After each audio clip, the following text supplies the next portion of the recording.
So, yeah. So as I was saying, wife has been in Traverse City for since Tuesday. So I texted her the other day, and I'm like, I need you to do me a favor while you're there. She's like, what? I said, I need you to find the Walgreens. And I need you to take a picture and send it to Kyle saying, hey, Kyle, I found the Walgreens. I like it. She goes, I know that story. That's mean. I go, it's funny. Yeah.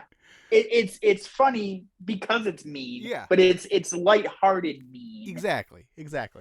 And so I was like, all right, she's not going to do it. Well, like 10 minutes ago, I get a text from Kyle. He goes, dick, haha. I'm like, oh, she sent you the picture. He's like, yeah. I'm like, yes, she does love me. Right. I can still talk. You can still talk her into doing dumb nerd things for you. So, I like it. To fill everyone in on the inside joke, for my bachelor party, we went to Traverse City. We went to Red Wings training camp and other things. And I got violently ill. Not because I drank. Yes. Turns out I had like a mild ulcer. And, drinking and eating crappy foods on top of it probably wasn't the best idea, but I didn't know until after the fact that that's what was going on. So, yeah, not in a good place. And we were looking for a drugstore to buy me some Pepto or something, and I don't even remember how we missed. It was Kyle's job to be on the lookout for a Walgreens or something as we were driving, and you like. Well, yeah, I was the DD. Yes. Because it was a bachelor party, someone had to stay sober, and I had volunteered to stay relatively sober the entire weekend. And your brother had sat in the front seat. And as everyone knows, the person in the front seat is the navigator. Right. They have to help the person. And your brother, the worthless map reader that he is, couldn't, with all of our technology, couldn't find the Walgreens on his phone, couldn't find it as we're driving down the road. And sure enough, we get past the Walgreens, and I realize, hey, we just passed the Walgreens. And then it just became a running joke. Or did we not see it till the next morning? Because it was dark. It was night. I think we didn't see it till the next morning. We were heading back into town. I remember seeing the Walgreens and being like, God damn it, Kyle. We drove right past it and you missed it. And that's how the whole, where's the Walgreens, Kyle? And then for weeks afterwards, we would text him pictures of a Walgreens. Yes. Not the one in Traverse City, but if we drove by one in, say, Ann Arbor or Canton. Right. Yes. Well, we were in, her and I took, or no, he went with us on that trip. Anyways, but no, when my wife and I went on our honeymoon, we spent some time in Traverse City, and sure enough, I made sure we drove by. I mean, you can't miss it. It's like right on the main drag. Well, apparently you can if you're your brother. So that's right. Love you, Kyle. Thanks for watching. Yeah, exactly. So welcome back to Kris and Matt's Wrestling Pod 2.0, where we tell irreverent stories, I guess. It's all in good fun. It's our own version of WWE. Exactly. I'm going to get the plugs out of the way because I got a really cool one at the end of all the other ones. So please subscribe to the YouTube channel, musicandmoonsaults.com. And leave a thumbs up on this video. You can also subscribe on podcast platforms such as Spotify or Apple Podcasts or whatever else. If you don't use, I don't know anybody who doesn't use those two. I'm sure that I know there's other ones out there, but I think we're on all of those too. So, but Spotify and Apple are the two main ones.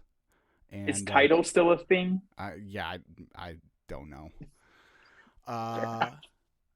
And then,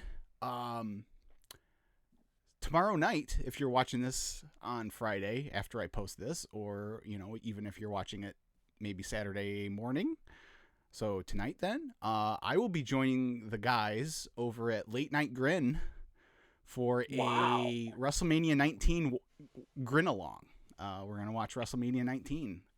I know me and Joe and Robert O'Neill for sure. I think might be one other person, but yeah, I happened. I just reached out. I'm like, hey, if you need somebody, kind of invited myself, but It's okay. It's all right.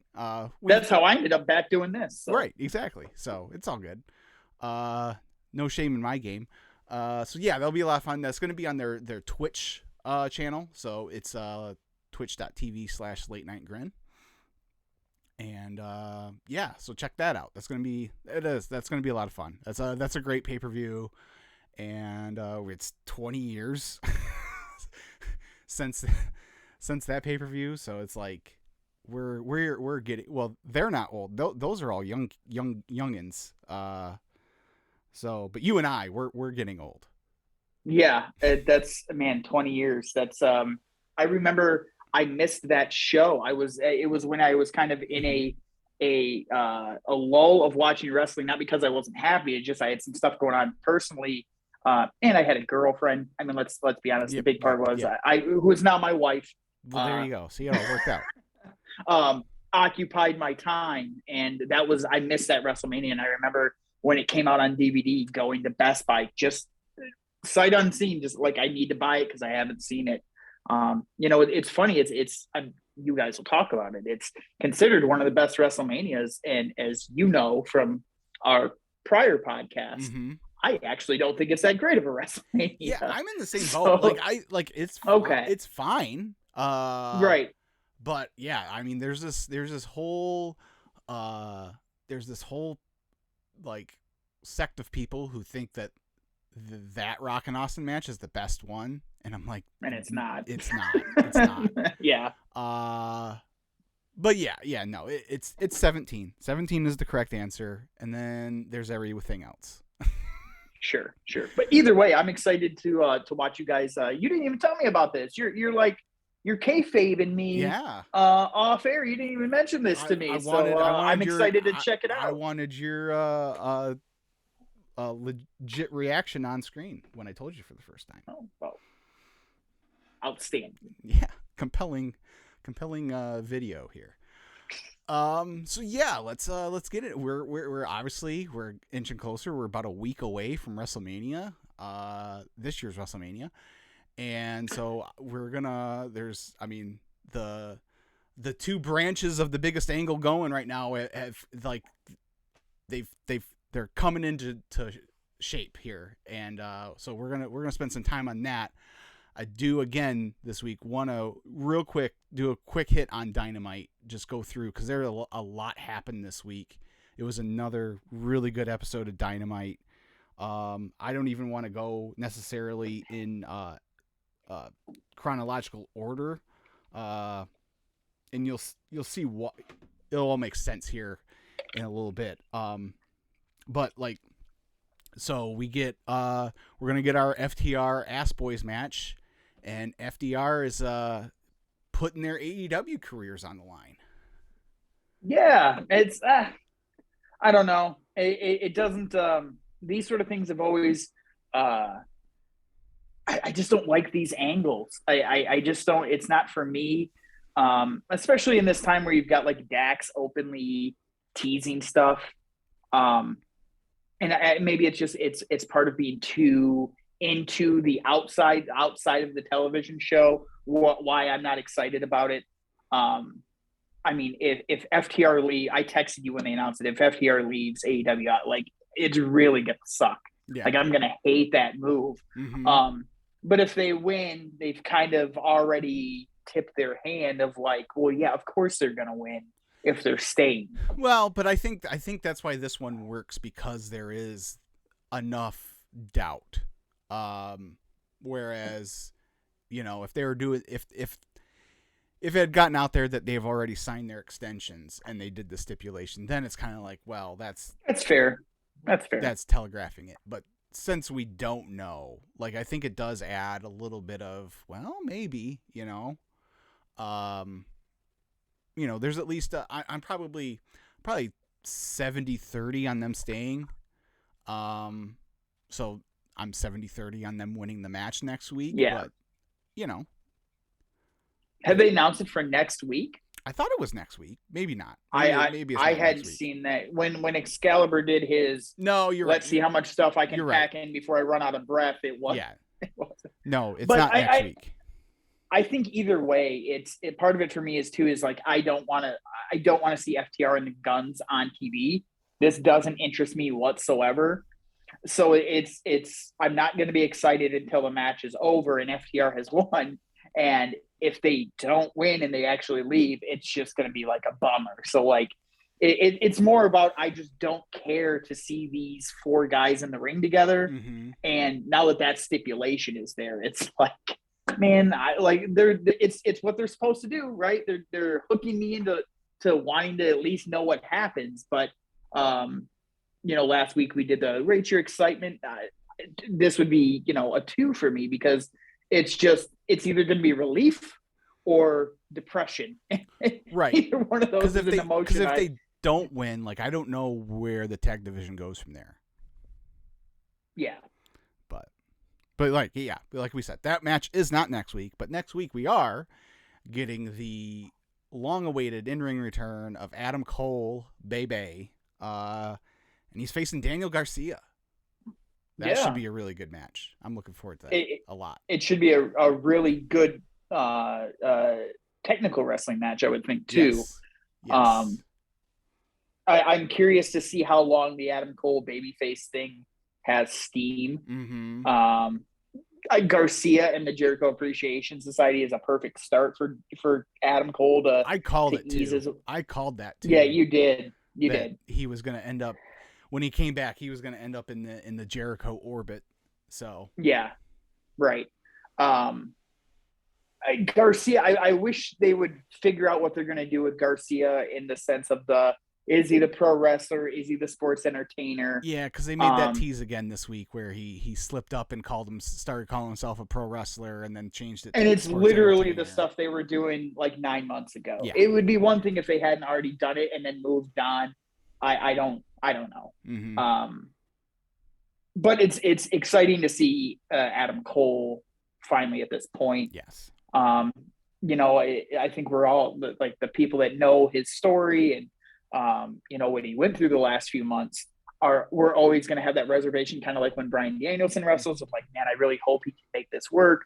But just to see that he's back at a point where he can get in the ring, hopefully this can restart Adam Cole because his momentum was on the way down too before he got hurt. So I think he could be a real big part of the future of AEW, but they've got to keep him healthy and they got to get that ball of momentum rolling again. Yeah, I had speculated a couple weeks ago that maybe he could be an opponent for MJF at Double or Nothing. It looks like they're doing the 4 Pillars match maybe, so they All Out maybe they can do that match. Depends on who does or doesn't decide they want to return to wrestling. But don't even start with that. Don't even start with that. You'll get me going for about 20 minutes. So okay, all right. But yeah. I'm super pumped. I've been waiting for this moment for a while. So he's your guy. He is. For people who don't like, he was the first like Ring of Honor guy you got hooked on. He's the first guy that I sold you on. You were always selling me on guys, and he's the first guy where I'm like, no, this guy is really good. Like, mm-hmm. Right. And then another guy we weren't sure we were ever going to see back in the ring, but it's been a couple years now, and it looks like sounds like we're coming towards the end of it later this year. But man, Sting in 2023 still continues to be a hoot. That was so well done. The whole thing was so well done. I cackled when he did the Orange Cassidy spot with who was it? I don't even remember. With Kip Sabian, where he did the roll across the ring. No, not that one. It was the one where Kip was he backed into Sting. Oh yeah. And Sting did the light kicks and then took Kip Sabian's head off with a clothesline. Yeah. Yep. I loved my favorite part about the whole thing, even though it had nothing to do with the match itself, is like when they announced the match, Orange Cassidy was on social media. It's like, oh, I got to get face paint. And then he just came out with the OC on his eyes. Yes. It was like, mwah, yeah. mwah, like so perfect. Mm-hmm. You talk about a guy who like gets his character and has made something that doesn't seem like it would work into like a viable character on national TV. Orange Cassidy, like he does not get the credit he deserves. Yeah, totally. And that wasn't the last time I cackled watching Dynamite, because Stokely Hathaway versus Hook. Stokely's the man. Like I don't understand how he doesn't end up on TV more. Yeah. Before he got to AEW, he wasn't on NXT TV enough, and he's not on AEW TV. Like, he is, and I'm not saying he is. He's the closest thing I think they have to a Bobby Heenan in wrestling right now, in the sense that he is quick-witted, he's sharp. Everything he does gets a reaction out of people, and he's not afraid to play the fool, which is what Heenan ran his mouth and always had something to say about everybody. But when it came time to get his comeuppance, Bobby was great about that. And that stuff with Hook on Wednesday with the Wingstop receive and the screaming every time, like when he was getting hit, like so well done. Yeah. So well done. Yeah. I did not. Have you seen the video of him walking through the back after the match and everyone's pointing and laughing at him? I didn't watch the video. I just saw his quote tweet about Riho. right. I know Riho ain't laughing. Yeah. The only thing I didn't like about it is you had the officials back there laughing at him. Oh, yeah. And I felt like the referees shouldn't be a part of that. But that's just a minor gripe of mine. Right. Yeah. But then they closed the show. There's a lot of discourse in the last week, Matt Durr, about who's Vikingo? Who is this guy? Why should we care? And it's like, look, that was my first match of his that I've ever seen. Yeah. But enough people that whose opinions on wrestling I respect have talked him up enough where I was more than happy to sit back, watch the match, and then formulate my opinion on it. And buddy, that was I mean he's doing things that like you don't like. There's only a handful of people I've ever seen in the ring that do stuff like that, but he did it so well and so precise, and it didn't look sloppy. No, like he nailed it. And look, as everyone's looking at the clips of Vikingo like going off and doing all his spots, Kenny was there for every single one of them. Kenny, like, that is an example of a guy making a star, even though he did like Vikingo didn't need to be made because he's so good. Like, clearly he's really good. Kenny gave himself up for that story to make it just look at how awesome this guy is. And I thought Omega was dead on that powerbomb spot from the top rope where he got the Frankensteiner. Yeah. It looked like he broke his neck. Right. The reverse Frankensteiner later in the match. Kenny, I mean, he was outstanding as the crash pad, so to speak. Right. Well, then even Vikingo, like when he did that 630 through the table on the outside, like that could have been bad. Like he was this close to like cracking his neck on the edge of the ring apron, like. But yeah, no, it was spectacular. It was everything it was hyped up to be. And that was my concern. Yeah. They hyped it up so much, especially during the show. Like, don't go anywhere. International Dream Match. Like, it could have very easily not delivered and been like, all right. I don't know why we were so excited, but that was pay-per-view quality on TBS. Yeah. But one of the biggest stories is friendship in wrestling. It's having its moment. Cause we went off the air last week with the Bucks and Kenny, sliding in the ring, backing up Hangman, and you were actually I'll give you credit for this. You called this out perfectly. I thought because you mentioned Kenny doing the thing. Yeah. I thought, well, maybe that was just for the live crowd. Well, no, they played it up. They did a thing on BTE where they, the Bucks fired up the group chat again, and Kenny left the group chat, and and then this week we start. Did your feed start like after the first ambulance had already driven away?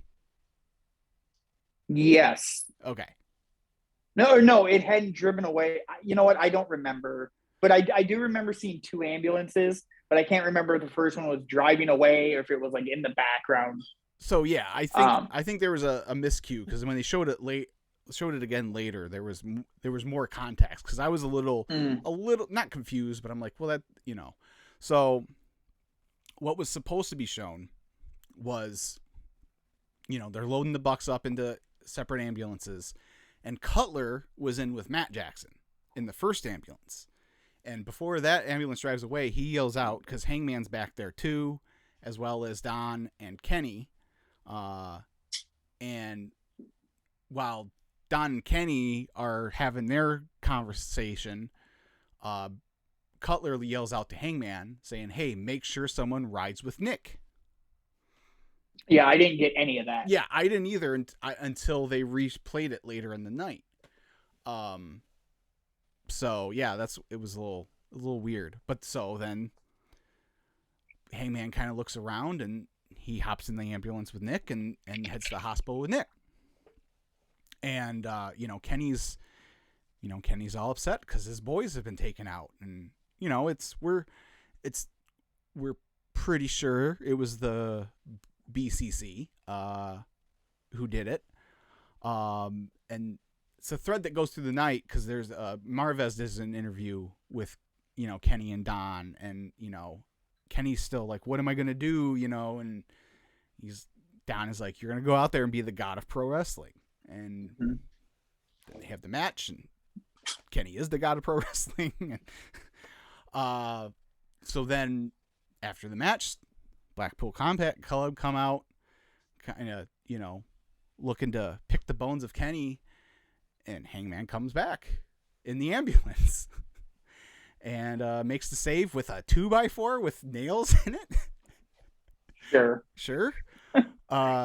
I don't know how he found one of those in an ambulance, but I mean, they were in St. Louis Kansas City. I'm sure those are just littered on the street. It's like Detroit. Mm-hmm. Makes the save, but that carny piece of shit Don Callis, he throws himself on the mat. And it was clear to me that Hangman shoved him. Oh, okay. It's clear to me. Okay. Clear to me. Yeah, sure. He's trying to poison the well. Or maybe he doesn't want Kenny hanging around with these guys that can't seem to make up their mind about what they want to be in pro wrestling and who they're friends with. Like, maybe Don Callis wants Kenny Omega to realize you're Kenny by God Omega, and you don't need to be trolling around with your buddies all the time. You need to be going for the world championship, because you're the best wrestler. You're the god of pro wrestling. Sure. I just go ahead. No, I hate when they do these things. When anybody does these things, and like it's like implied that no one goes back and watches the show then. Yeah. No, that's I'm being facetious. Yes. In my it's the one of the dumbest things about that, and the one where it's like, what do you mean we haven't talked to Jay in a week? Yeah.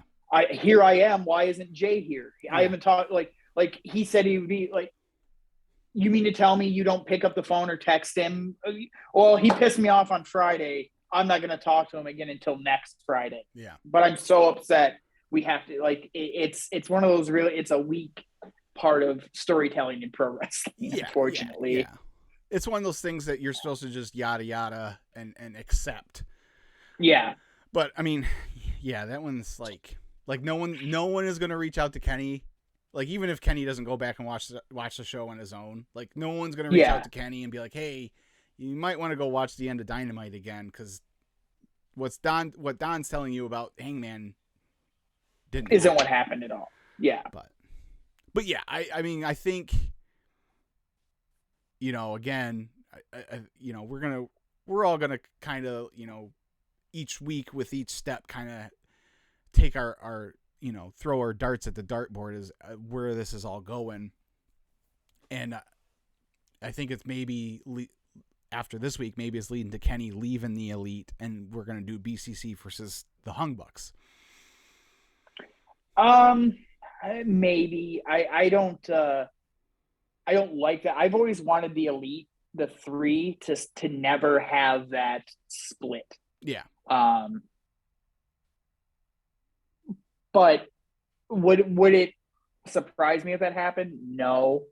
But for me, Kenny, Nick, and Matt should always be a unit. They should never have that split.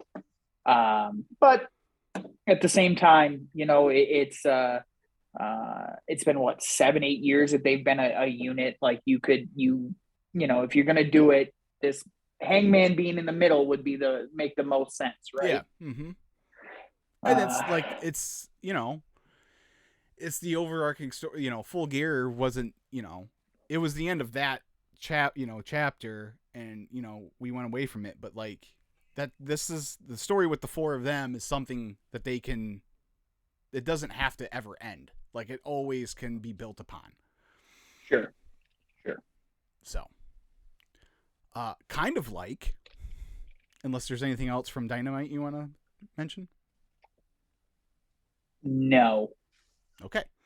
So kind of like the story between Kevin Owens and Sami Zayn. We finally got the hug, Matt. Yay. I was so happy. Yay. The fans ruined it, but it's okay.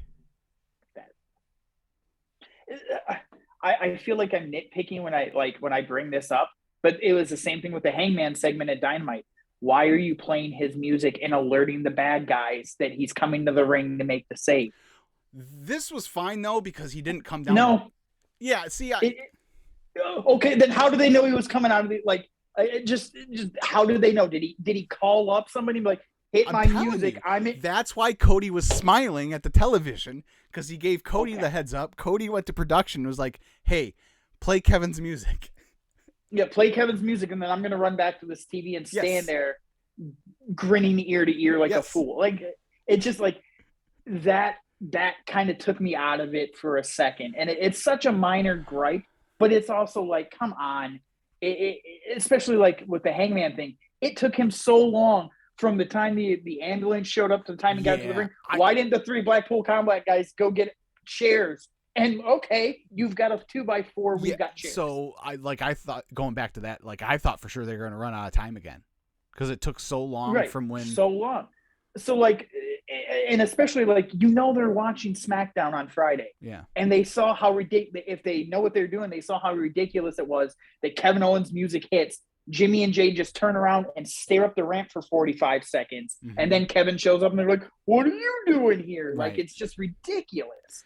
Yeah. It's just bad storytelling. Yeah. I don't know. That's one of those things where, again, it's kind of like, you just kind of like, that's pro wrestling. That's what they do.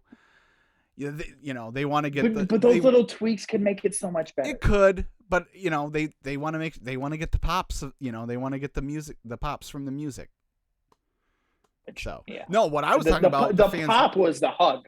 Pop was the hug. Yeah, that's I went nuts for it regardless, but just let it breathe. the crowd chanting "hug it out," like that's that's what's coming. Just let it breathe. Yeah.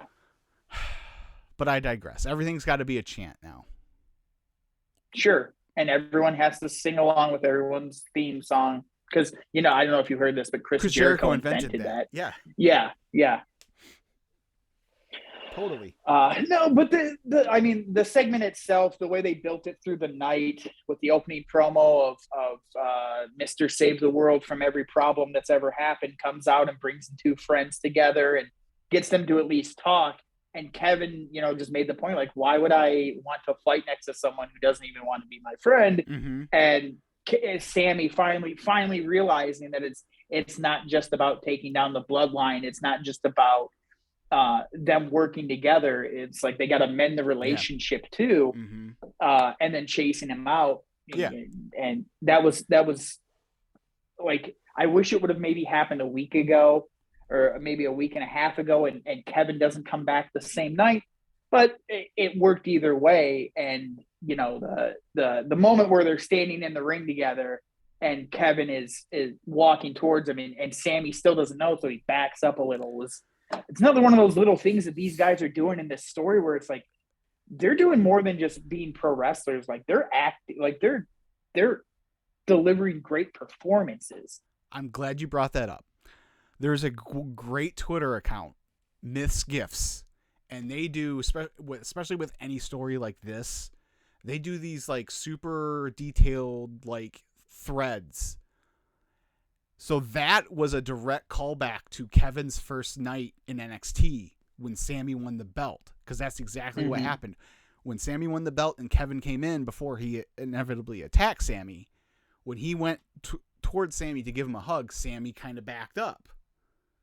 And then they did the hug, and then Kevin Owens ended up beating the crap out of him. But luckily that didn't happen this time. But so it was like the exact... give it a few weeks. Yeah, right. But yeah, after Friday, this account did this. I retweeted it, and it's really good because it's basically the gist is, and you got to do some reading into it as well. Like, it's not exactly all spelled out, but basically it's like they've always been each other's prize, basically, is what it all comes down to. Because that's something, again, that they have said to each other, both in their feud in NXT and on the main roster. Kevin, when they did the contract signing for the two of them to wrestle for the NXT title, Kevin told Sami, you're not the prize. I'm a prize fighter and you're not the prize. That is, speaking of the title, but maybe they are in fact each other's prize. So it's just, and it's always been a thing too, of the two of them trying to not one up each other, but their careers are so connected that, like, and Kevin's talked about it in character and out of character, where like Sami got hired first, and even though Kevin was arguably the better star, bigger star at the time, or the better fit for WWE, and he had to watch his friend go have success, and he struggled to live. And then Kevin became the bigger guy in WWE, and Sami had to catch up, and back and forth they've always gone. Their entire careers have kind of been that way. So it's for those that have been along for the ride since 2005, 2006-ish, there's a lot there for them to draw on, and it's those little things like you just mentioned make the story even better. Yeah. And it's like I think Michael Cole did a really great job with his commentary as the show was ending. And it's been a few days now since I've watched it, so I can't remember exactly what he said, but he just put the perfect like cherry on top of the sundae as the show went off the air. But dude, I watched that hug like 10 times, like in the first 24 hours. Like I got that thing that like when you get like choked up in the back, like you're not like gonna cry, but like you get that, like, I don't know how to describe it, but I got that emotional feeling when I watched it. So I did not get that emotional. No. Like, I was like, that's really cool. I was more blown away at the crowd reaction when you could see the entire crowd like come to their feet and stuff like that. Really was like, man, that they've hit if you were questioning the fans' love for this story, like, that shows you. Well, and if you were questioning whether them milking it this long was gonna hurt it or not, like I think you got your answer. I think they're still doing just fine. I don't think it was ever a question of were milking it gonna hurt it. I think it was more of just like, we know where this is going. Like, let's at some point you're just insulting our intelligence by dragging it out 3-4 weeks longer than it needed. You are, but again, I think if you do it right after Elimination Chamber or whatever, like, then you got to figure out how you're, like, at least this way now they've only got after the hug they had 2 weeks, and now they've got 3 TVs to really fan the flames, as opposed to have a few weeks. Yeah. I just, especially because this, once you got to this point, you don't need any heavy lifting as far as telling the story and getting to the finish line here. Yeah. So now it's just time to see the match. So, which we will see at WrestleMania. Hopefully, I don't know. They've, the rumors were out there that, they're going to close night 1 with Rhea and Charlotte. And I get it, but I really think this match should close night 1, but we'll see. The only, and I agree with you. I think it should be, if you're doing a 2-night WrestleMania, your 2 biggest stories should be the 2 biggest matches. This is kind of one story broken up into 2 matches. I wonder if they're concerned about burnout of the crowd by the time the main event comes along, because you can't avoid putting Cody and Roman as the final match of the weekend. Yeah. But I wonder if they're thinking, let's give them something big in the middle of night 1 to get that energy up. And if Kevin Owens, if the tag match is the main event, I don't know what else is going to be on the card that people will be super excited for. Well, so I think they're going to load up night 1, because night 1 is up against the Final 4. So I think. Yeah. What? Yeah, isn't the final... what's that? I don't care. Okay. All right. I think most wrestling fans are the same way. Probably, but what are you talking about? We had to delay a whole freaking. Remember that stupid Double or Nothing thing that happened? Like we couldn't. I don't. Yeah, there was a thing. I think it was the Double or Nothing where Punk beat Hangman, where like they dragged that pay-per-view out to make sure that the main event didn't start until after some playoff basketball game or something. Yeah, that's right. Well, that's whatever. That's a completely different story. But to my point, I was just wondering if they didn't want to make it the main event on night 1 because they don't want the crowd to be burnt out at the end of the night for that match. Maybe. Yeah, we'll see. But that's the only reason I can think of as to why they wouldn't make it the main event. Like if you're going to put so much time and energy into this storyline and make this such a focal point, like that's the only reason I can think of is like, we just want it earlier in the night to get the crowd fired up and have the energy for that match. Well, if it's not going to be an event, then it needs to open one of the 2 nights. Yeah. Because as the aforementioned Mr. Jericho has said, if you're not going to be an event, the next best thing is to open. And I can't think of a better way. If everything goes down like we think it probably will, I think if you can bookend either WrestleMania as a whole or WrestleMania Night 2 with sort of, the downfall of the bloodline, I think that's a pretty good way to go. There was a Ring of Honor show back in 2000. I think it was 2009. It was when Steen and Generico were feuding, and the show started out, and El Generico, who is remarkably similar to Sami Zayn, stormed to the ring, and just like the show started and he just came out and he was like, right now, I'm not waiting. Kind of like what I think it was Brock did that at WrestleMania a few years ago against Rollins, where he was like, if we're not main eventing, we're going on for, like, if Kevin and Sami just came right out and we're like, we're doing this match right now, I'm not waiting any longer. I think that'd be a great way to kick off WrestleMania weekend. Yeah. Yeah. And then the only question is, how are we going to end WrestleMania weekend? Is this you throwing it to me to go in with my I wanted to... Well, I mean, let's touch on the promo first. Are you in the camp where Roman cooked Cody?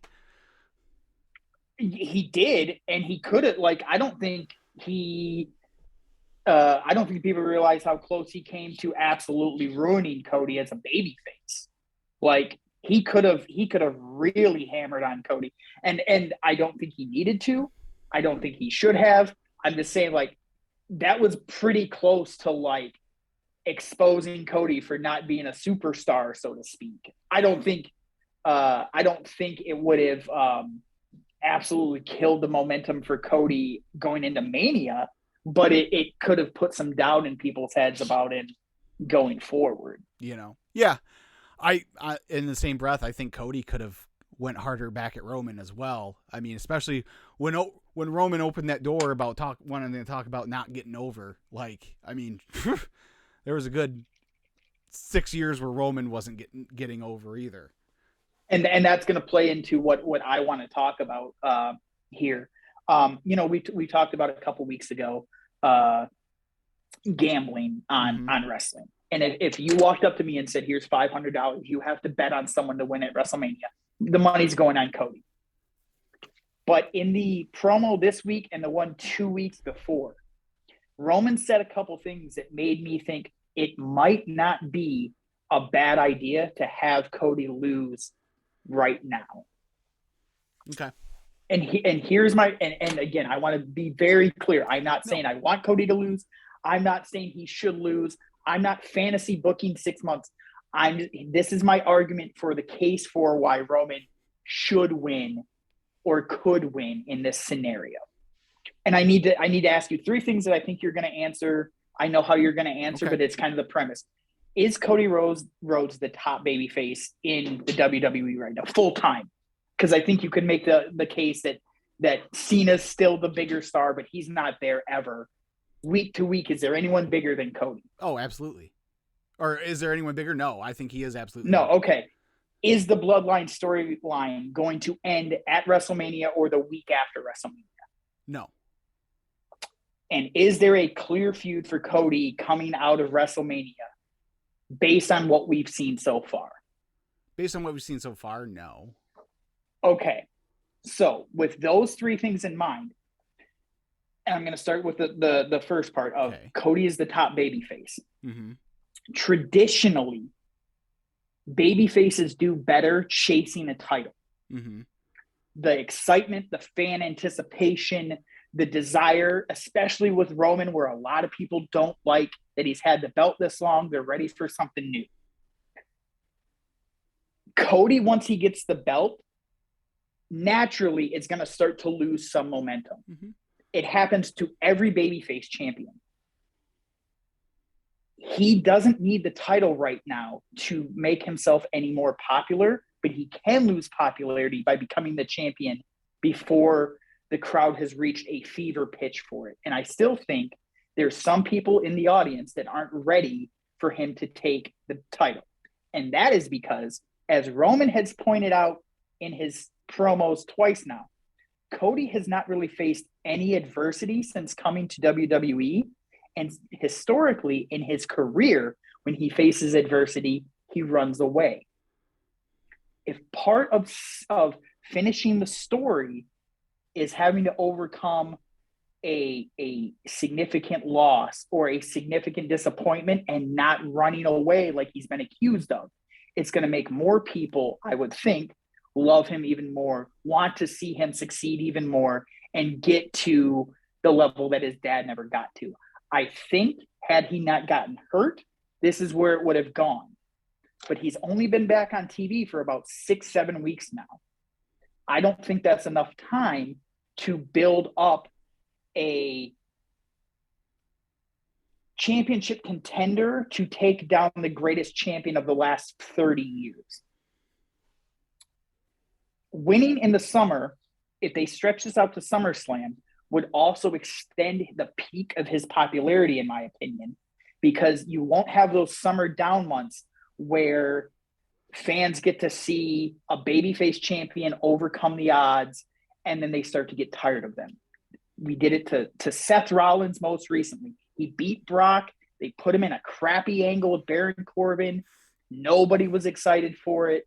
And by the time he got the belt back from Brock, when they did the schmaz with Money in the Bank and all that, people were already over Seth. And it didn't help when they did the stuff with the Fiend. But they killed Seth Rollins by not having a proper feud for him afterwards. And I don't think they understood how easy it is to lose that momentum for a babyface.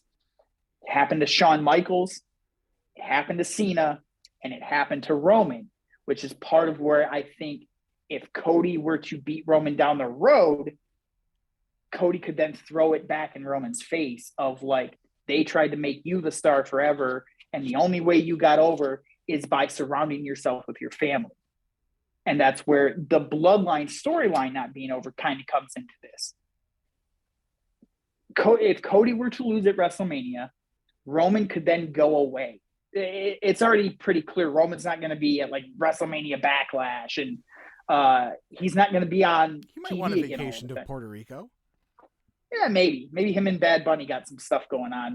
They could, but for the most part, I think we all kind of agree Roman's going away for a little bit. Well, if Roman is gone and while he's gone, the bloodline actually starts to crumble because we keep talking about how the bloodline is falling and the bloodline is coming to an end. What evidence is there of that? Are Jimmy and Jay still the tag champions? Yeah. Yep. Roman's still on his run. It's still 5 against 3, correct? I mean, if you're counting Heyman, yeah. Come on. The wise man alone is worth like 3 regular superstars. Okay. Let's be real. All right. Fair enough. But my point is, this is the most dominant faction arguably in WWE history. Mm-hmm. You can't just tear it down at WrestleMania, or you can't just tear it down in 3 or 4 weeks after WrestleMania.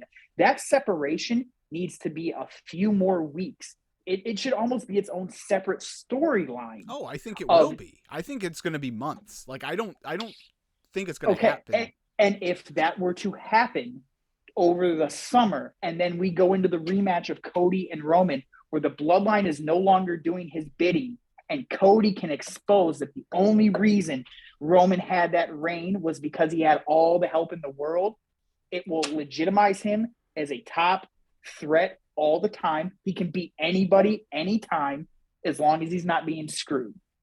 It will give Roman the insecurity of like, oh my God, I need these guys to be champion. And after he's failed, he can start to take out, after he's lost to Cody, he can start to take out his frustrations on the Usos, the bloodline, and then you can get the full split, and maybe we get main event Jay that everybody wants. I think over the next few months, Cody, Sami, and KO chipping away at the bloodline, slowly but surely, is a much better way to keep their popularity up as well. And going into the last point I made about how we don't have a challenger or a clear challenger for Cody if he were to win now, if you spend the next few months of little interactions and Cody gets one, it sounds like Randy Orton's coming back. Mm-hmm. If Randy comes back the night after WrestleMania, walks out, RKO's Cody, is that really any different than when Baron came out and got an immediate title match with Seth and no one was really interested in? Well, it is, because there's like history there that they can play off of. And to that point, you can always play off that history. So if you start to sprinkle the seeds during the summer, we don't know how long we've got Randy. I mean, he's been out with the back injury. Like, sure, that's fair, but I'm saying, and it doesn't have to be just Randy. You can sprinkle little seeds so that Cody wins at SummerSlam, Roman splits off to do his thing with the bloodline, and then Cody has a couple feuds to get him to Royal Rumble WrestleMania season, and then he's positioned to main event WrestleMania again next year. You're not going to have the 6 months of him dominating over the summer, and then it comes to WrestleMania season, and people are like, is this guy just going to squash whomever, or are we going to have a real maybe they could beat Cody, maybe they couldn't sort of thing? And that's all I'm saying is like there's an opportunity here to not just put the belt on Cody and let him ride ride throughout the summer as the top guy, and let's see what happens. I think there's a way to continue this, bring more people along for the ride, and keep Cody's popularity at the tippy top. Because, like I said, eventually, once he wins the belt, he's gonna lose the momentum. It happens to everybody. Sure, but you're gonna have that problem no matter if he wins it now or if he wins it at SummerSlam. So you might as well just do it and get it over with.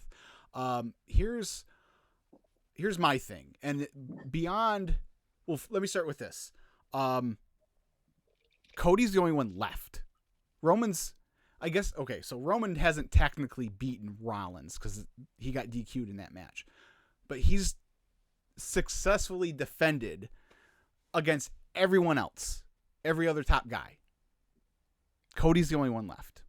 And I don't like, it's the same reason why when everyone was banging the drum for Drew to beat him at Clash at the Castle, I was against it because he had already beaten Drew. I don't like when someone's a champion has already beaten someone and then they come back later and then it needs to be someone he hasn't beat before that dethrones him, I think, in my opinion. But more importantly than that, there's a lot of talk. Cody's even mentioned it in a couple interviews himself about splitting the titles, not splitting the titles, whatever. It could go either way. But either way, they need to get them off of Roman because if they are going to split them, they're not going to split them until after he loses them. It's clear. And if they're not going to split him, if they're going to keep him as one, then it definitely needs to come off of him. They need someone there who's there full time to be their champion. It needs to happen. They can't go from this to Roman pissing off for another 2 or 3 months until Money in the Bank or whatever the next real big pay-per-view is before SummerSlam. And then neither show has a top prize to fight for. So that more than anything is why Cody, I think, needs to win because it's just the perfect storm of he's the guy. It's clear he's the guy, and it's been so long now. They should have never combined the titles in the first place last year. It was the dumbest thing they could have done. But since they did it and they're this far into it, we need to end this. I don't disagree with that. Like I said, this is why I think it could happen. Sure. Oh yeah. Because look, the other thing, and I know you're gonna say you said the same thing about if Sami did blah blah blah, people are gonna turn on Cody if Sami isn't in the main event. If you look at his trajectory since he's come back, he hasn't lost a match. He should have lost to Rollins in Hell in a Cell. That injury, when you sure. Put him in there with that injury, if you had him beat arguably your second biggest or best competitor in the ring, and that you made him into Super Rhodes at that point. He came back, they handed him the 30 spot in the Royal Rumble match, and now he's going to beat the most dominant champion in the modern era. You're pushing awfully close to LOL Cena wins, LOL Roman wins, and they've made this mistake with baby faces time and time again. Sure. You have to give them adversity. Sure, but there's and if that adversity is I just lost the biggest match of my life on the biggest stage ever, and I'm still not going to give up, and I'm going to do the work to finish the story, that I feel like will avoid the backlash that fans get when a guy gets just shoved down their throat. And they're getting real close to shoving Cody down. I mean, they're literally, Cena's out here he's the guy. He's the guy. He's on everything as the nice guy that everybody loves. And I want him to succeed at that. If you have him just keep beating everybody and you have him beat Roman without taking an L, I wonder if some people will start to turn on him. Sure. The problem with it, again, is, and I'm not saying it's right or wrong, I'm saying it's reality. History has shown us they only have 2 modes as far as when they booking someone. They either are unbeatable and, undefeated and whatnot, or they're 50-50 to death to where they don't feel important. Well, that's know. the previous administration. That's what I'm saying. There's someone else in charge. There is, but we'll do a little. Like, and yes, things are better, but they're still not like, oh my God, this is like, I don't think things are even as good as prime NXT was under Hunter right now. Oh no, I agree. And I don't know. Like, I don't know if I'm willing, like myself, I don't know if I'm at a place where I'm willing to give them that benefit of the doubt. I feel like they need to just, you kind of, you're here. And look, at the end of the day, if you could guarantee me that, Cody loses and then their booking for the next 4 months or whatever is pristine, and he does finally get his moment at SummerSlam in Detroit, and I'm in the building. Right. If you could guarantee me that, like, sure, I'll take that trade off. I don't have confidence in it. Yeah, I guess, and my thought is, and the other thing that that kind of turned me on to this is, thinking about SummerSlam, who is the match for Cody at SummerSlam then? Oh, I still think they'll do a rematch there. Which, but if you're going to do the rematch, and this is kind of what I'm getting at. If you're going to do the rematch, isn't he going to win the rematch too? Yeah. Are you going to take? Okay, so if you're going to have him beat Roman at SummerSlam, why not just make it for the title? Well, like, why not? I get it. I get everything you're saying. But I agree with what you're saying, and I think that's where they're going to go. Because the counter to that is, if he loses at WrestleMania and then beats him at SummerSlam, well, now they're tied. Now you got to have another one after that. Maybe you do that at next year's WrestleMania, and where I'm not saying that has to be the plan. I'm just saying, right. Like, no, I know it's a match that would headline WrestleMania again, and I don't think anyone would complain. In all honesty, out of the two, I would have the Usos retain and have Roman lose, and then they can flip the tables on Roman of, like, we're holding up we held up our end of the bargain. We have our title still. Oh, I don't disagree with that. And I said I wasn't fantasy booking this, like, right. But when I was kind of thinking of this, I thought of it the other way, of like, the Usos lose, Roman retains, Roman comes out on Monday or Friday and goes, here I am again, holding down the island of relevancy, and I couldn't count on you to take care of the problem. I'm going home until you take care of this problem. And the problem doesn't get taken care of. That's what causes Roman to come back. Then we get the match at SummerSlam, and the match at SummerSlam, the Bloodline is essentially told Roman, go to hell. We're done. We're not carrying your bags anymore. You figure it out. And that's where Roman loses. Yeah. And Roman can go away again because he doesn't want to work a full-time schedule. Yeah. We'll see. We got another, like I said, we got another week, and we'll make our official predictions on next week's show. It's not a spoiler. Cody's winning at WrestleMania. Like, I'm still going with that. It's just, it was interesting to me to hear Roman kind of throw down the gauntlet, and it made me think, like, he's kind of got a point. Like we talked about with Cena a couple weeks ago, I also think that's why in these promo exchanges, they're kind of letting Roman have, the better, come out better on these kind of promo exchanges, because he is going to end up losing, and that way he saves some face a little bit. So, maybe. But, and like, I know heels lie, but like, Cody was over in AEW. He was fine until he cut that one promo where he tried to solve racism.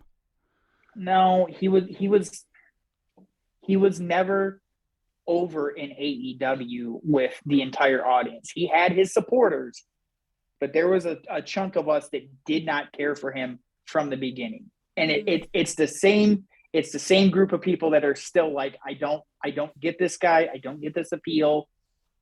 some people are they're tribal and they're going to hate him no matter what. I'd like to think that, like, at least I'm able to admit, like, you can't deny his popularity. You can't deny people are excited for him.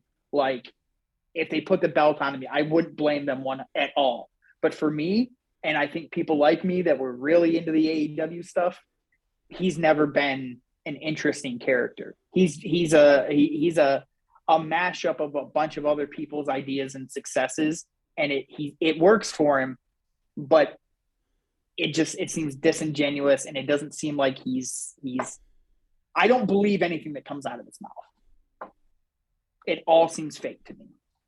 Oh, he's a carny. Like, there's no doubt about it. Like, right. That's part of why I love him. They all are in their sense. Right. But... I mean, that's part of why I love him, because he says it with such conviction, where you're like, he has to believe it, but at the same time, you're like, there's no way he believes what like the whole thing where he talked about how he caught Revolution on a pirate stream or something like that. You're right. Like, whatever. God bless. But I'm talking about, like, the wrestling character himself. I just I don't think it was ever popular in AEW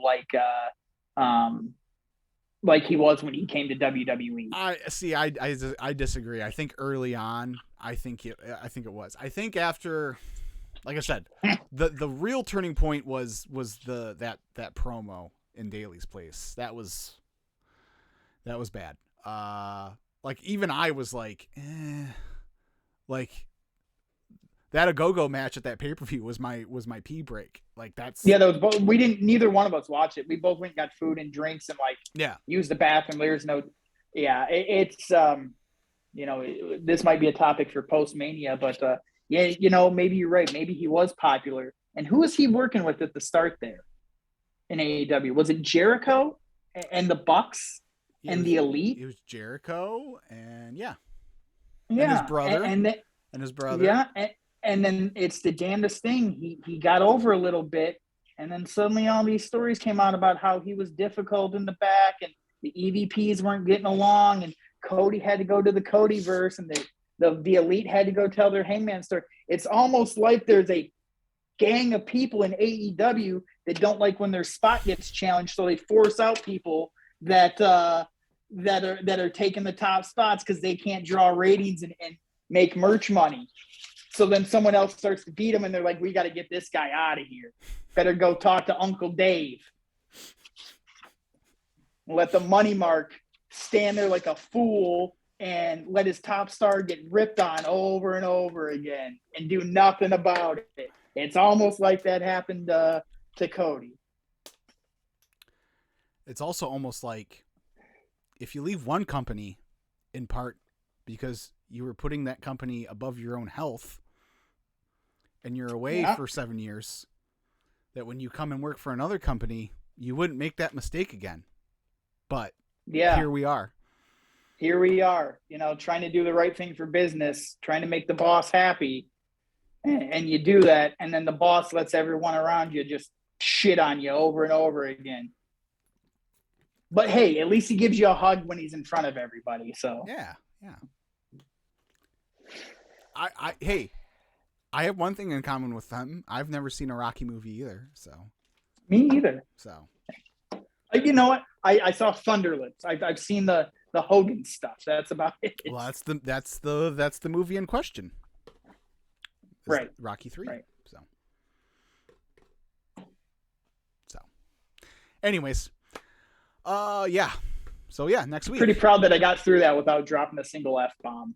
Yeah. Good stuff. It's all comical. It's pathetic. Is what it really comes down to. For everyone involved, it's just pathetic. Like, it's weak that he had to address it on Instagram because we're 6 months later and people are still feeding stuff out there to the journalists in the wrestling world. So now he has to get on social media and address it. And then the other idiot has to make his response. Did Dave say something? Because I don't even know how it got started. I don't know the exact timeline, but from what I've gathered, Meltzer put something out about because Dax can't keep his mouth shut and was like, I think Punk's going to come back. And then something got put out about what happened with Punk and Moxley. And then finally Punk went on social media and went off because, you know, if you poke that guy enough, he still hasn't learned. He can't help himself, which I kind of don't blame him. He responded, and then the entire internet community just last night. And here we are, like right back where I was 6 months ago. Like, you know, Punk's kind of an asshole, but I don't really blame him because everyone else around him just keeps saying stuff about him and he doesn't ever address it. And here we are. Yeah. Yeah. What do you do? You let his contract run out, and there's your main event for WrestleMania 40. Cody Rhodes, CM Punk. Biggest match in wrestling history. Biggest gate all time. I mean, like, Cody pieced out as soon as he got there almost. Like, that's what...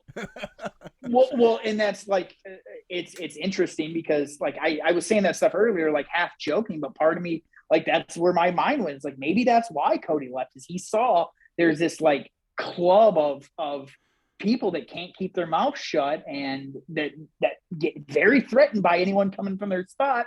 And he's like, I'm just going to get on out of here. Maybe. And go to the place where there's, well, let me finish. Yeah. Go to the place where there's one guy in charge who makes the decisions and isn't afraid to tell the locker room, tough. Like, I'm in charge. I'll do what I want. Now, obviously that guy's not there anymore. But when he went back there, he knew what he was getting into. Right. I just think if that was the case, he wouldn't be sending all the subtle shout outs back to them in his promos. But you just said it. He's a carny. He's a carny. He's a carny. He's a carny. Yeah, true. Good luck, brother. Great working with you, brother. And then as soon as you turn around, stick the knife in your back. That's what those guys do, right? Brother. Yeah. But yeah, you tell me Punk versus Rhodes at WrestleMania wouldn't be like a huge match. Like, that would get so many people's eyeballs. Well, I mean, Rhodes is probably the only one that would probably work with him at this point, because Roman wouldn't want to work with him. And they'll work with anybody for enough money. Well, maybe. True. We'll see. But all right, we'll get out of here. We went long today, so next week full predictions, and I think we're gonna do. I don't know if we're gonna do what I talked to you about, but I think at least you and I will do the confidence. We'll do confidence points on them. I like it. Something different than just your standard predictions. Mm-hmm. I like it. Yeah. All right. So yeah. Again, reminder: check me out tomorrow night, Saturday, for the WrestleMania 19 watch along on the Late Night Grin Twitch channel, and subscribe to this here YouTube channel and on your favorite podcast platform. Until next time, everyone, see ya.